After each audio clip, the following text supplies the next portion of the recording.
예, 우리가 진사 나누겠습니다. 일주일 동안 애쓰셨습니다. 예, 은혜 받고 돌아갑시다. 예, 이 시간에는 여호수아서 1장 8절부터 9절까지 읽었습니다. 은혜 받을 말씀의 제목은 가나안 정복의 의미입니다. 가나안 정복의 의미. 오늘 본문 말씀을 보면 참 감동적일 뿐만 아니라 든든한 말씀이 나옵니다. 여호수아서 1장 3절 말씀 우리 같이 읽겠습니다. 시작. 내가 모세에게 말한 바와 같이 너희 발바닥으로 밟는 곳은 모두 내가 너희에게 주었노니. 여기서 모세에게 말한 바와 같이라는 말은 뭡니까? 모세에게 이미 약속한 대로. 즉 가나안은 하나님께서 일찍이 모세에게 이미 약속하신 땅이에요. 그러면 하나님께서 모세에게 이 약속의 땅을 처음 말씀하셨을까? 아니죠. 이 약속은 어디까지 거슬러 올라가느냐? 아브라함까지 거슬러 올라갑니다. 아브라함에게 처음 약속하시는 내용이 창세기 12장 1절부터 3절까지 나오거든요. 같이 읽겠습니다. 시작. 여호와께서 아브라함에게 이르시되 너는 너의 고향과 친척과 아버지의 집을 떠나 내가 내게 보여줄 땅으로 가라.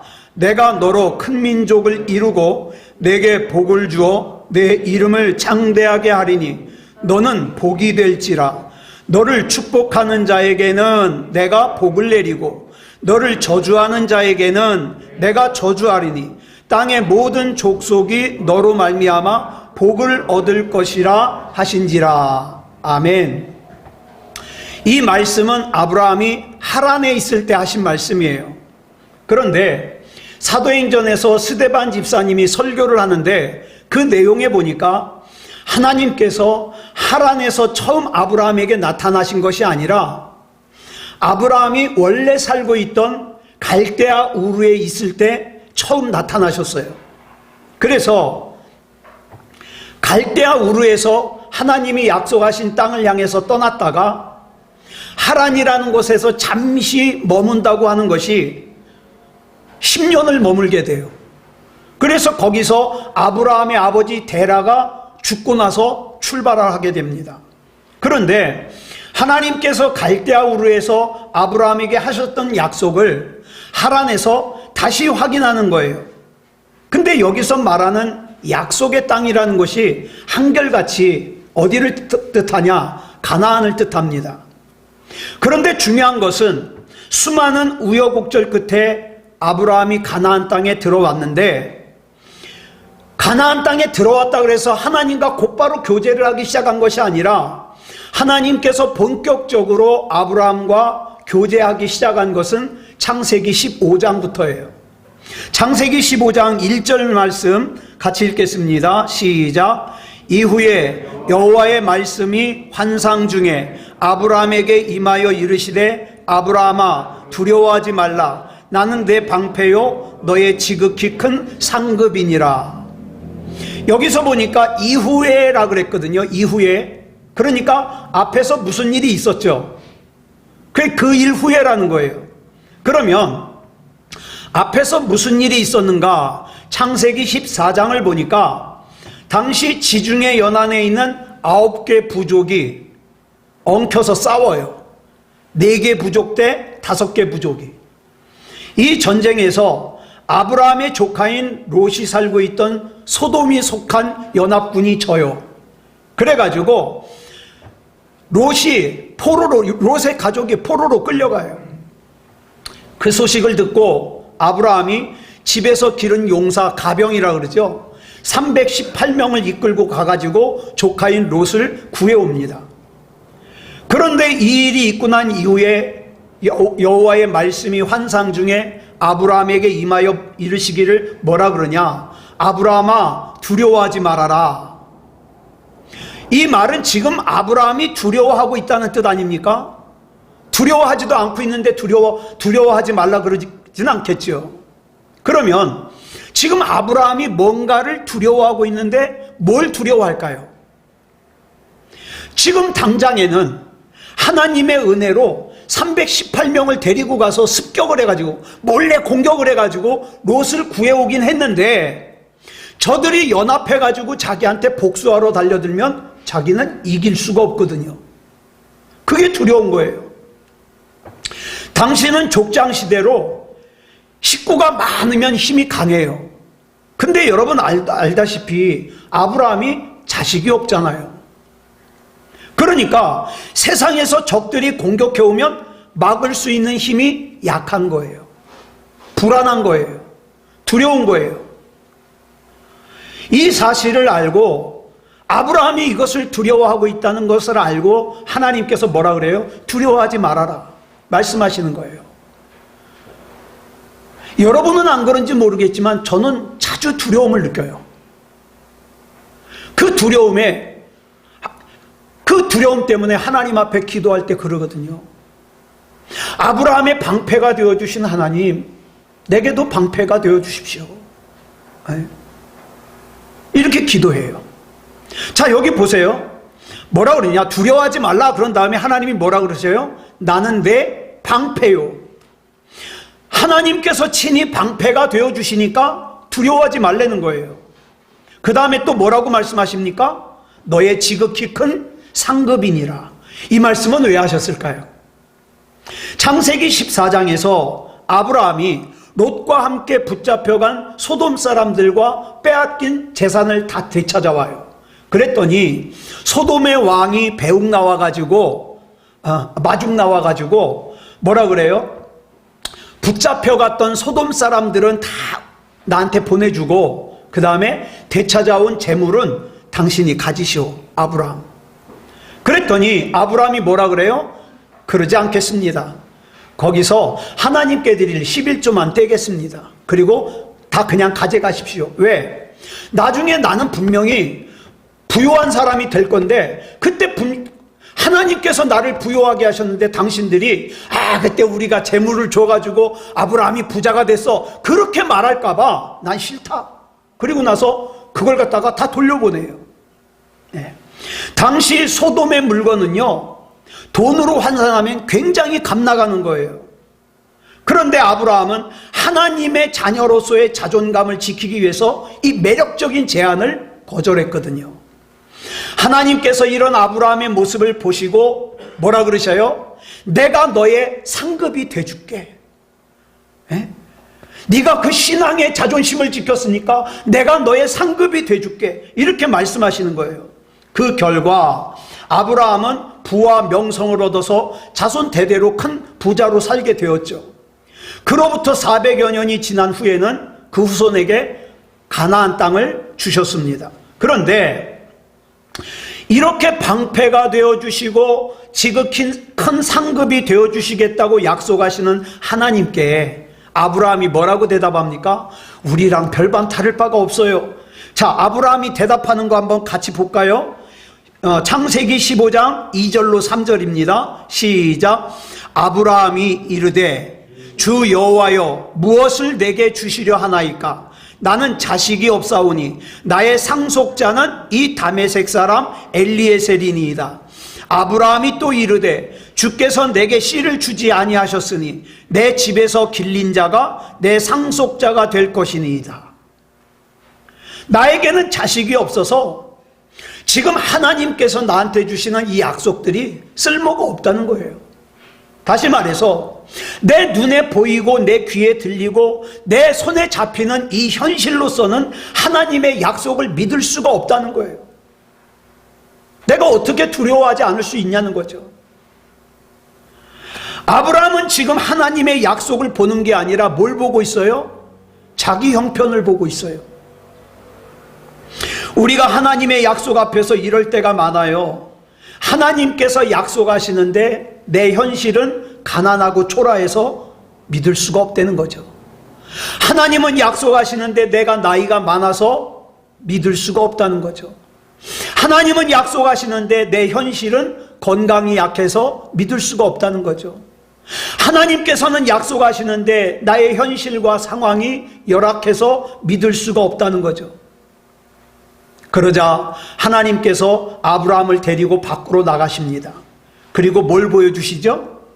하늘의 별을 보여주시면서 아브라함, 너의 자손이 저 하늘의 별과 같을 거야. 바닷가의 모래 같을 거야. 네 자손들이 민족을 이루고 나라를 이룰 거야. 이렇게 말씀을 주셔요. 그때서야 아브라함이 하나님의 약속을 믿어요. 그랬더니 하나님께서 하나님의 약속을 믿는 그 아브라함의 믿음을 의로 여기셨다 그랬어요. 의로. 여기서 의로 여겼다는 건 뭐냐면은 옳다고 정답이라고 결제도장을 찍어주는 거예요. 확인도장을. 그래, 맞아. 넌 정답을 선택했어. 이 뜻이죠. 저와 여러분에게는 이렇게 하나님께서 의로 여겨주실 만한 하나님의 약속을 신뢰하는 믿음이 있습니까? 네. 저는 자주 염려와 걱정에 사로잡혀서 하나님 나에게 믿음을 달라고 저는 그렇게 기도해요. 네. 자, 그런데 보세요. 이걸 좀 더 정확하게 얘기하면 아브라함이 믿었다라고 하기보다 어떻게 해요? 이제까지 과정을 보면 아브라함이 믿을 수 있도록 하나님께서 아브라함을 설득하셨다고 보는 게 옳아요. 그죠? 아브라함이 안 믿으니까 설득하셨어요. 믿음이 뭡니까? 믿음은 다시 말해서 하나님께서 설득하시는 작업이에요. 그러니까 나한테 믿음이 있다? 무슨 뜻이에요? 나는 하나님께 설득당했다는 뜻이에요. 설득당했다. 우리는 흔히 내가 믿습니다 그러잖아요. 내가 믿습니다. 정확하게 말하면 아니에요. 내가 하나님께 설득당했습니다 이 뜻이에요. 그래서 에베소서 2장 8절로 9절 보면은 이렇게 믿음을 설명하죠. 시작. 너희는 그 은혜에 의하여 믿음으로 말미암아 구원을 받았으니 이것은 너희에게서 난 것이 아니요 하나님의 선물이라. 행위에서 난 것이 아니니 이는 누구든지 자랑하지 못하게 함이라. 그러니까 내가 대단해서 믿어지는 게 아니에요. 내가 대단해서 구원받은 게 아니에요. 하나님께서 내가 믿을 수 있도록, 내가 믿어질 수 있도록 설득하셔서 나로 하여금 신앙 고백을 하게 하셨다 이 말이에요. 그러면서 창세기 15장 6절에서 처음으로 어떻게 해요? 아브라함이 하나님을 믿었더니 하나님께서 이것을 의로 여기셨다 이렇게 말씀하고 있는 거예요. 자, 그러면 한번 생각해 보자고요. 이 하나님께서 믿어지도록 설득하는 것을 또 다르게 표현하면 뭐예요? 간섭이에요. 저와 여러분이 믿음으로부터 딴 방향으로 나가려고 삐딱선을 타잖아요. 그러면 하나님께서 간섭하셔요. 때로는 설득하고 때로는 줘 박으면서 어떻게 해요? 옳은 길로 가도록, 믿음의 길로 가도록. 자, 그러면 지금까지는 하나님께서 아브라함에게 간섭하지 않으셨는가? 아니요. 아브라함이 갈대아 우르에서 우상 숭배를 하며 살 때부터 하나님께서 만나주시고 간섭하셨어요. 그러다가 마침내 창세기 15장 6절에 와서야 아브라함이 설득되어서 하나님께서 아브라함으로부터 믿음을 고백받을 수 있었던 거죠. 그렇다면 지금 저와 여러분은 하나님께 완전하게 설득당하셨습니까? 그리고 하나님께서 저와 여러분으로부터 온전한 신앙 고백을 받으셨습니까? 하나님은 나의 하나님이시요 나의 주님이십니다. 나는 주님 겁니다. 주님 뜻대로 사용하시옵소서. 이게 있냐고요. 그런데 이렇게 하나님께서 아브라함으로부터 믿음의 신앙 고백을 받아내시고 난 이후에 창세기 16장으로 가면 우리는 기대하기를 뭘 기대해요? 야, 이렇게 신앙 고백까지 했으니까 잘 풀려야지, 문제가 해결돼야지, 그렇게 생각해요. 그런데 아브라함에게 창세기 16장에 보니까 자식이 있어요, 없어요? 없어요, 여전히. 즉 아브라함은 하나님께 온전한 신앙을 고백했음에도 불구하고 삶의 문제는 여전히 있더라. 이게 문제인 거예요. 내가 하나님 앞에 믿음을 고백하자마자 문제가 해결되면 정말 신앙생활 할 맛이 나는데, 나는 분명히 하나님 앞에 믿음을 고백했는데 여전히 이 문제는 존재해요. 내가 하나님을 믿는다고, 내가 하나님을 신뢰한다고 신앙 고백을 했으면 곧바로 그 문제가 해결이 되고 환경이 좋아질 줄 알았는데 여전히 더 기다려야 돼요.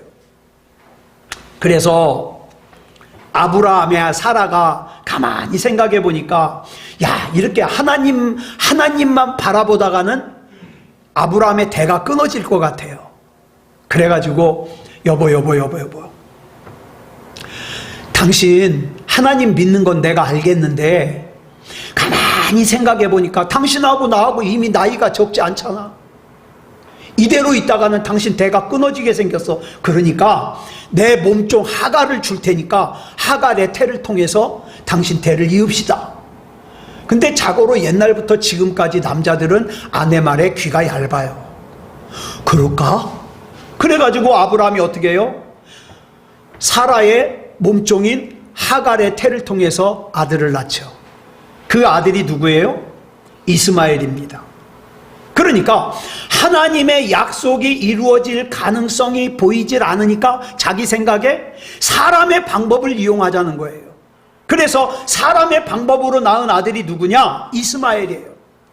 그래서 갈라디아서 4장 23절에 보니까 이스마엘과 이삭의 차이점을 분명하게 설명을 하고 있어요.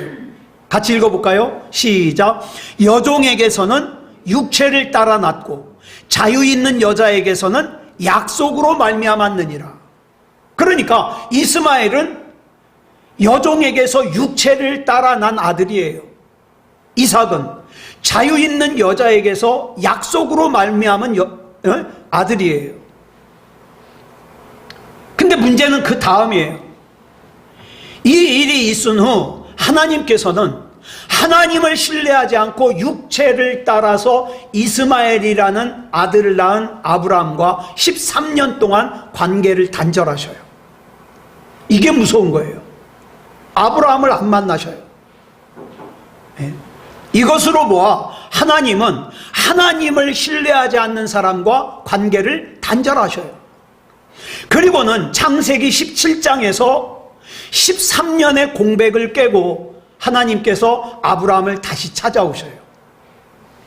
이때에도 단절된 관계 속에서 다시 먼저 찾아오시는 분도 하나님이셔요. 창세기 16장 16절을 보면 아브라함이 이스마엘을 낳았을 때 나이가 나오죠. 86세였어요. 그리고 나서 그로부터 13년 동안 관계가 단절됐다가 창세기 17장 1절에서 다시 아브라함을 찾아오신 하나님께서 이렇게 말씀하셔요. 시작. 아브라함이 99세 때에 여호와께서 아브라함에게 나타나서 그에게 이르시되 나는 전능한 하나님이라 너는 내 앞에서 행하여 완전하라. 무슨 뜻이에요? 이 말씀은 아브라함을 질책하시는 내용이에요. 나는 전능한 하나님인데 왜 내 약속을 믿지를 못하고 불안해하니? 왜 내 약속을 믿지 못하고 의심하니? 왜 내 약속을 믿지 못하고 기다리질 못하니? 이 뜻이에요. 여기서 하나님께서 자신을 소개할 때 전능한 하나님이라고 소개하거든요. 이걸 영어 성경에 보면 뭐라고 얘기를 하고 있냐? God Almighty라고 소개하고 있어요. 히브리어로 이걸 뭐라 그래요? 엘리샤다이라고 그래요. 엘리샤다이. 이 엘리샤다이에는 이런 뜻들이 있어요. 첫째, 하나님께서 양육자가 되어주신다. 다시 말해서 하나님께서 아브라함에게 내가 너를 양육하는 양육자인데 너는 왜 너를 양육하는 나를 믿지 못하고 의심하니? 다른 방법을 사용하니? 구걸하니? 그 뜻이에요. 그 다음에 엘샤다이의 두 번째 의미는 하나님께서 끝내신다는 뜻이에요. 그 다음에 세 번째로는 하나님께서 능력을 주신다는 뜻이에요. 그러니까 이 세 가지 의미를 합해가지고 한 문장으로 만들면 엘샤다이라는 단어의 뜻이 뭐냐? 내 삶의 모든 일을 시작하시고 또 시작한 그 일을 잘 끝낼 수 있도록 능력을 주시는 하나님, 이 하나님을 믿으시기 바랍니다. 그러면서 하나님께서 아브라함에게 하시는 말씀이 너는 내 앞에서 행하여 완전하라, 이 말이에요. 이게 또 기가 막힌 말씀이에요. 이걸 갖다가 영어 성경에서 뭐라 그러냐? Walk before me. 내 앞에서 걸어라. 내 앞에서 걸어라. 자, 이 말은 여러분, 아기가 아장아장 걷기 시작할 때 그 걷는 게 너무 이뻐가지고 어떻게 해요? 엄마가 어떻게 해요? 아기를 갖다가 자꾸 걸으라 그래요. 그런데 여러분, 아기가 막 제대로 걷지도 못하는데 그 아기를 뒤에다 두고 나 따라와! 그런 부모 봤어요? 이상한 부모죠. 아기가 잘 못 걸으니까 어떻게 해요? 앞에다 둬요. 그리고 어떻게 해요? 막 걷다가 피쩍피쩍 걷다가 넘어지려 그러면 탁 잡죠. 그 뜻이에요. 그 뜻. 내 앞에서 걸어라. 왜? 위험하면 빨리 잡으려고. 그러니까 내 앞에서 행하여 라는 말에는 내가 너를 붙잡을 거야, 내가 너를 보호할 거야, 내가 너를 키울 거야, 내가 너를 책임질 거야, 이 뜻이 있어요. 얼마나 대단한 뜻이에요. 그러면 우리가 우리 힘으로 완전할 수 있습니까? 없습니까? 완전할 수가 없어요. 완전할 수가 없어요. 그런데 그런 우리가 완전할 수 있는 방법이 고린도후서 12장 9절에 나와요.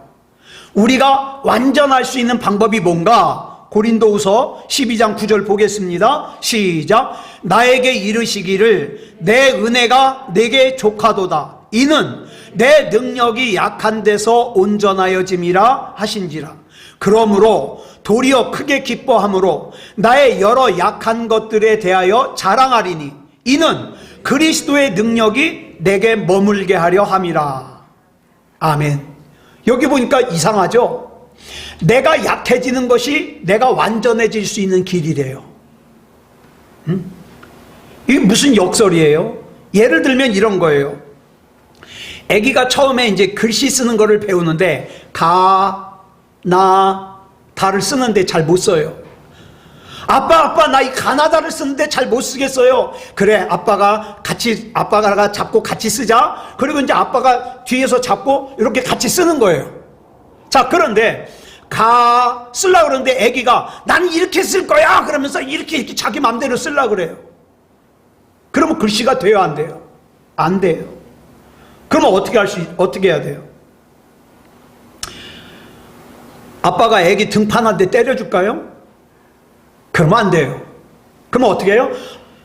자, 힘을 빼. 아빠가 쓰자는 대로 써. 그때 싫어. 그럼 너가 써봐. 너 혼자 써봐. 돼요, 안 돼요? 안 된다고요. 아예 안 돼, 아빠. 다시 아빠가 해줘. 그러면 이제 아빠가 잡고 자, 힘 빼. 그리고 나서 가, 나, 다 쓰는 거예요. 써지잖아요. 자, 보세요. 이때 아이가 자기의 힘을 온전히 빼야 아빠가 가르쳐주는 글씨가 나올 수 있어요. 그 뜻이에요. 저보다 연세가 많으신 분들 앞에서는 참 죄송합니다. 번데기 앞에서 주름 잡아서. 제가 이제 60이 가까워오잖아요. 어느덧. 전 징그러워요. 60 다 됐다고 생각하면 징그러워요. 그런데 이 나이에 처음 경험하는 일들이 너무 많아요. 처음 경험하다 보니까 이걸 도대체 어떻게 반응해야 되는지 이런 일들이 너무 많은 거예요. 그래서 여러분, 빈소리가 아니라 전 정말 하나님이 아니면 안 돼요. 하나님 붙잡아 주세요. 내 손 잡아주세요. 나 이거 처음 당하는 일인데 나 이거 어떻게 할 줄 몰라요. 그렇게 기도하게 된다 이 말이에요. 네. 그래서 하나님께서 내 안에 역사하게 하려면 나는 어떻게 해야 돼요? 내 힘을 빼야 돼요. 내 힘을. 하나님이 역사해 주세요. 내 힘을 빼야 돼요. 네. 자기 힘이 잔뜩 들어가가지고 자기 맘대로 사는 사람은 자기가 책임져야 돼요. 그러나 내 힘을 빼고 하나님이 일하시면 하나님이 책임지시죠. 그래서 여호수아서에 기록된 이 가나안 정복의 과정을 통해서 하나님께서 이스라엘에게 또 저와 여러분에게 가르쳐 주시고자 하시는 메시지가 뭐냐? 힘을 빼라 이거예요. 힘을 빼라. 그래서 여러분, 전쟁을 하려면 어떻게 해요? 싸워야 되잖아요. 근데 하나님께서 이스라엘 백성에게 어떻게 해요? 여리고성 앞에서, 여리고성 코앞에서 지금 몸이 건강해도 이길까 말까 하는데 할례를 행하래요. 할례를 행하면 도망도 못 가는데 힘 빼라 이 말이에요. 여리고성을 갖다가 13바퀴 도르래요. 아니, 전쟁하는 거랑 여리고성 도는 거랑 뭔 상관이 있어요? 근데 도르래요. 힘 빼라 이 말이죠. 게다가 여리고성을 정복한 다음에 여리고성은 뭐 자기네들이 싸워서 정복했나? 근데 자신만만해가지고 우리는 여리고성을 정복해서 저깟 저 조그만 아이성 아무것도 아니야. 싸우러 나갔다가 지죠. 이건 역시 뭐예요? 힘을 빼라. 힘을 빼라. 그러므로 가나안이라는 곳은 이스라엘이 싸워서 빼앗는 땅이 아니라 하나님을 신뢰하고 의지하는 가운데 하나님의 약속이 이루어지는 것을 확인하는 땅이에요. 그러니까 하나님 앞에서 아직도 내 힘이 잔뜩 들어가 있는 사람은 갈 길이 멀어요. 하나님 앞에서 내 힘을 빼고 하나님이 하셔야 됩니다. 하나님이 아니면 안 됩니다. 그때부터 하나님의 역사는 시작되는데, 내가 좀 여유가 있다고, 내가 좀 힘이 있다고, 내 힘대로 하겠다고, 내 소견에 옳은 대로 하겠다고 힘을 주면 갈 길이 멀다 이 말이에요. 그러니까 신앙생활이 뭐냐? 내 힘을 빼는 훈련이에요. 내 힘을 빼는 훈련. 그래서 약속의 땅을 차지하는 일이 결코 쉬운 일이 아닌 게, 우리는 자꾸 내 힘으로 하려고 그래요. 그래서 쉽지 않은 거예요. 내 힘을 빼야 되니까. 그러면 이스라엘 백성이 가나안을 정복하기 위해서 아무것도 하지 않았습니까? 아니요. 한 게 있어요. 그게 뭐냐? 이스라엘 백성이 가나안을 정복하기 위해서 할 게 뭐냐? 여호수아 1장 7절에 보니까 이렇게 말씀하고 있어요. 시작. 오직 강하고 극히 담대하여 나의 종 모세가 내게 명령한 그 율법을 다 지켜 행하고 우로나 좌로나 치우치지 말라. 그리하면 어디로 가든지 형통하리니. 여기 보면 이스라엘 백성이 가나안을 정복하기 위해서 어떻게 싸울지 전략을 가르쳐 주시는 게 아니라 생뚱맞아요. 율법을 지키래요. 지금 7년 동안의 길고 긴 싸움을 싸워야 되는데, 시작해야 되는데, 이 엄청난 전쟁을 앞두고 있는 상황에서 뭘 준비해야 될까? 여러분, 전쟁하려면 뭐 준비해야 돼요? 군인이 있어야 되겠죠. 병사가. 작전을 잘 짜야 되겠죠. 무기가 있어야 되겠죠. 군사들의 사기가 높아야 되겠죠. 그런데 지금 하나님께서는 전혀 엉뚱하게 하나님의 율법을 지키래요. 그래서 여러분, 이걸 고차원적으로 이해하지 못하는 사람은 지금도 신앙생활하면서 이런 말씀 앞에 뭐가 이래? 이렇게 하고서 순종을 못해요. 여기서 지키라는 말은 뭐예요? 순종하라는 뜻이죠. 자, 본문 8절 보겠습니다. 시작. 이 율법책을 내 입에서 떠나지 말게 하며 주야로 그것을 묵상하여 그 안에 기록된 대로 다 지켜 행하라. 그리하면 내 길이 평탄하게 될 것이며 내가 형통하리라. 그러니까 가나안 전쟁을 치르는 내내 하나님의 말씀을 내 입에서 떠나지 말게 해라. 주야로 그 하나님의 말씀을 묵상해라. 그 하나님의 말씀이 내 세포 하나하나에 스며들게 해라. 그 뜻이에요. 그럴 때 하나님께서 평탄하게 하신다. 형통하게 하신다. 약속하고 있어요. 여러분, 히브리어로 형통이라는 단어가 두 개가 있습니다. 하나는 찰라흐라는 단어고요. 하나는 셀라흐라는 단어예요. 이 중에 찰라흐라는 단어는 하나님께서 함께 하심으로 오는 형통이에요. 성경에서 말하는 형통이에요. 셀라흐는 우리가 흔히 말하는 인간적으로 부유해지는 거.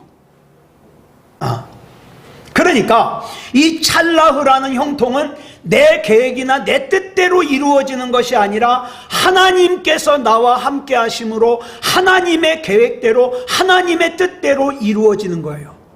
그러니까 내가 이해가 안 될 때가 있어요, 없어요? 있어요. 그래도 주님 뜻대로 되어지기 원합니다. 이것이 찰나흐예요. 때로는 하나님께서 우리가 인생을 가는데 왜 하나님께서는 내 앞에 이 가시덤불을 놓으셨을까? 왜 못 가게 하셨을까? 이해가 안 될 때가 있어요. 그러나 여러분, 우리 경험해 봤잖아요. 내가 원하는 대로 다 일이 이루어졌는데 나중에 보니까 그게 나한테 손해가 되는 일이에요. 이럴 때가 있잖아요. 그래서 하나님이 길을 막으시는 거예요. 예? 어디로 이끄시려고? 찰나흐. 하나님이 함께 하시는 형통으로 나를 이끄시려고. 이 형통을 누린 사람이, 대표적인 사람이 요셉 아닙니까? 요셉의 형통을 시편 105편 19절이 이렇게 설명하고 있어요. 시작. 여호와의 말씀이 응할 때까지라 그의 말씀이 그를 단련하였도다. 단련하였도다. 하나님의 말씀이 요셉에게 이루어질 때까지 하나님의 말씀이 요셉을 단련했다. 이것이 뭐다? 찰나흐라는 형통이다.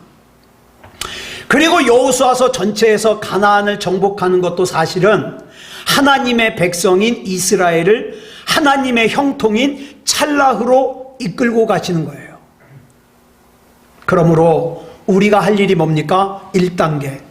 하나님이 하시는 일은 옳습니다. 하나님을 신뢰하는 거예요. 그리고 순종하는 거예요. 그래서 하나님의 약속이 어떻게 신실하게 이루어져 가는가를 이스라엘 백성들로 하여금 목격하게 하는 싸움이 뭐다? 가나안 정복의 싸움이다. 사랑하는 여러분, 지금 저와 여러분도 가나안 정복의 싸움을 싸우고 있어요. 모양은 다 다르지만 가나안 정복의 싸움을 싸우고 있습니다. 이 싸움을 이기기 위해서 필요한 것은 병력을 많이 준비하는 것도 아니고 작전을 잘 짜는 것도 아니고 무기를 잘 준비하는 것도 아니고 군사들의 사기가 높은 것도 아니에요. 하나님께서 나에게 말씀하시는 것에 대하여 신뢰하고 순종하는 게 중요합니다. 시편 1편 2절을 보면 이렇게 말씀하고 있죠. 시작. 오직 여호와의 율법을 즐거워하여 그의 율법을 주야로 묵상하는도다. 여기 보면 복 있는 사람은 하나님의 율법을 즐거워해서 그 율법을 주야로 묵상하는 사람이라 그랬어요. 자, 그러면 율법을 주야로 묵상한다는 게 무슨 뜻일까요? 좋을 때든 힘들 때든 하나님의 말씀을 묵상한다는 뜻이에요. 그러면 묵상한다가 무슨 뜻일까요? 묵상한다. 여러분, 우리가 아플 때 먹는 약을 영어로 메디신이라 그래요. 그런데 여러분, 묵상하다의 어원이 이 약과 같아요. 어원이. 묵상을 영어로 뭐라 그러냐? 메디테이션이라 그래요. 예를 들어서 여러분이 감기가 혼빡 들어, 지금 감기 유행이잖아요. 감기가 혼빡 들어가지고 약국에 가가지고 아주 효과 좋은 약을 갖다가 샀어요. 그리고 이제 집에 가서 머리맡에 놨어요. 야, 이제 약을 사다 놨으니까 내 감기는 나을 거야. 나아요, 안 나아요? 낫기야 낫죠. 한참 있으면. 그럼 빨리 나으려면 이 약을 먹어야죠. 먹어야죠. 예. 여러분, 묵상도 마찬가지예요. 묵상이라는 것은 하나님의 말씀을 먹는 거예요.